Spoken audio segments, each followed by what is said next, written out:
Video देखते हुए break आए, मजा नहीं आता। अभी डाउनलोड करें तक ऐप।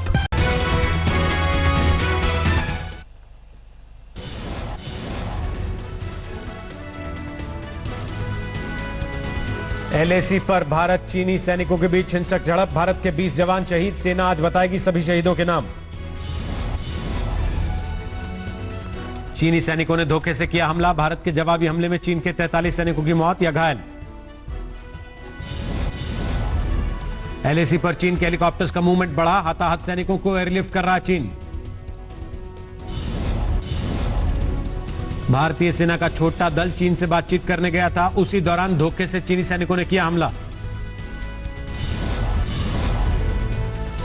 गलवान घाटी में हिंसक झड़प के बाद सेना का आधिकारिक बयान, देश की संप्रभुता और सीमाओं की रक्षा के लिए प्रतिबद्ध। सूत्रों के मुताबिक चीनी सेना से बातचीत बेनतीजा रही, पूरी एलएसी पर अलर्ट जारी, तनाव बरकरार। राहुल गांधी ने किया ट्वीट, बहुत हो चुका है, पीएम मोदी चुप क्यों हैं, वो क्या छुपा रहे हैं, देश जानना चाहता है। राहुल गांधी ने किया सवाल, चीन को हमारी जमीन पर कब्जा करने और हमारे सैनिकों को मारने की हिम्मत कैसे हुई। सावधानी रखते हुए श्रीनगर लेह हाईवे को फिलहाल बंद किया गया। चीन की धोखेबाजी के बीच पाकिस्तान को भी निकले पर नौगाम सेक्टर में सरहद पर मोर्टार से की अंधाधुंध गोलीबारी, भारत ने दिया मुंहतोड़ जवाब। हिमाचल प्रदेश में चीन से लगी सीमाओं के इलाकों में अलर्ट, हिमाचल पुलिस ने राज्य की सभी खुफिया एजेंसियों को किया सतर्क। हिमाचल के 2 जिलों लाहौल स्पीति और किन्नौर से लगती है चीन की सीमा, स्थानीय लोगों की सुरक्षा सुनिश्चित करने के लिए एडवाइजरी जारी। एलएसी के पास आईटीबीपी की पोस्ट पर आर्मी ने संभाला मोर्चा, गालवन वैली में झड़प के बाद तनाव बढ़ा। एलएसी पर बने हालात को लेकर पीएम आवास पर मैराथन बैठकों का दौर, देर रात तक पीएम मोदी और गृह मंत्री अमित शाह के बीच हुई चर्चा। मोदी शाह की चर्चा से पहले पीएम आवास पर सीसीएस की बैठक, पीएम के साथ गृह मंत्री अमित शाह, रक्षा मंत्री राजनाथ सिंह, वित्त मंत्री निर्मला सीतारमण और विदेश मंत्री एस जयशंकर ने किया मंथन। गलवान की घटना के बाद रक्षा मंत्री ने मंगलवार शाम हाई लेवल मीटिंग की, सीडीएस और तीनों सेना प्रमुखों के अलावा विदेश मंत्री भी थे मौजूद। सोमवार की घटना के बाद गलवान घाटी में फिलहाल हालात स्थिर, दोनों तरफ के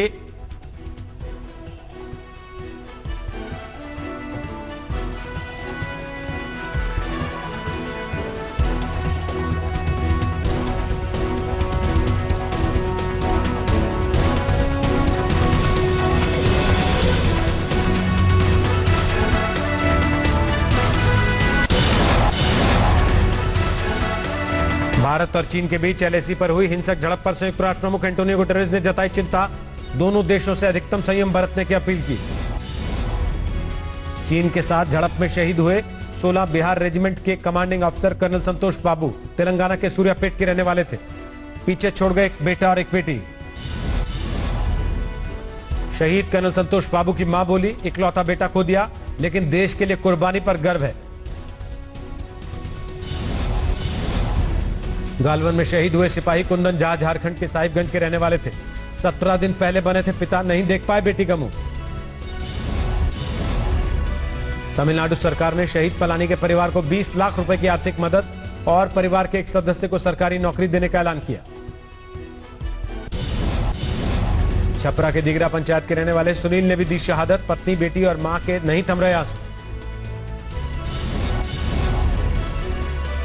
एलएसी पर भारतीय और चीनी सैनिकों के बीच झड़प में समस्तीपुर के अमन भी हुए शहीद, रात 9 बजे पिता को फोन पर बेटे के शहीद होने की सूचना मिली।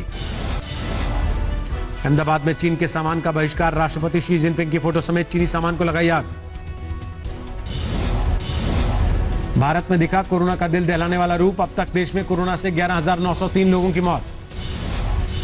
कोरोना से हुई मौत के आंकड़े में 24 घंटे में 2003 लोगों की मौत जुड़ी, इसमें महाराष्ट्र और दिल्ली में हुई 1672 मौतों का आंकड़ा भी शामिल। महाराष्ट्र ने 1328 लोगों की मौत का पुराना आंकड़ा जोड़ा, दिल्ली में 344 मौत का पुराना आंकड़ा पिछले 24 घंटे के आंकड़े में जोड़ा गया। देश में कोरोना की रफ्तार पर काबू नहीं, कुल केस 3,54,065। देश में 1,86,935 लोगों ने अब तक जीती कोरोना से जंग, बीमारी के बाद हुए ठीक। कोरोना पर आज भी जारी रहेगा मंथन का दौर। 15 राज्यों के मुख्यमंत्रियों से दोपहर 3 बजे पीएम मोदी करेंगे चर्चा। कोरोना को लेकर जारी है सियासत भी। आज पीएम के साथ बैठक में शामिल नहीं होंगी पश्चिम बंगाल की मुख्यमंत्री ममता बनर्जी। महाराष्ट्र में कोरोना के मरीजों का आंकड़ा 1,13,400 के पार। अब तक 5,537 लोगों की मौत। मुंबई में और तेज हुआ कोरोना का प्रहार। मरीजों का आंकड़ा 60,228 के पार। अब तक शहर में 3,168 मरीजों की मौत।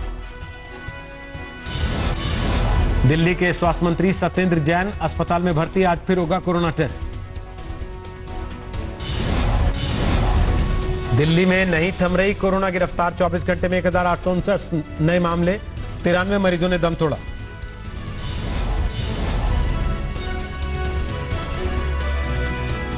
दिल्ली में कोरोना का आंकड़ा बढ़कर 44,600 के पार। अब तक 1,837 की मौत।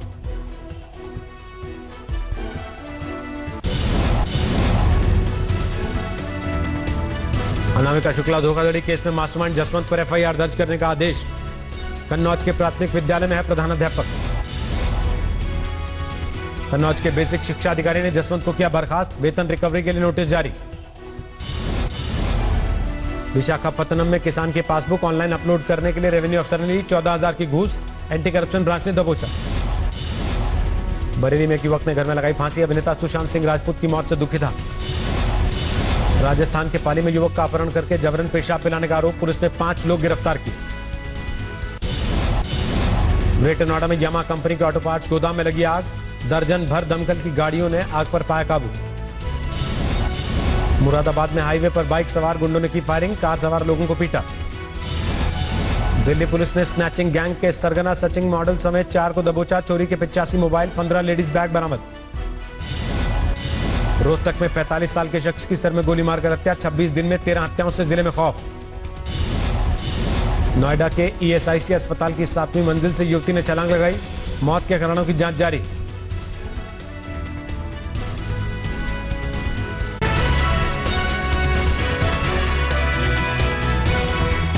नमस्कार, मैं हूं अंजना ओम कश्यप। हमें उम्मीद है ये वीडियो आपको पसंद आया होगा।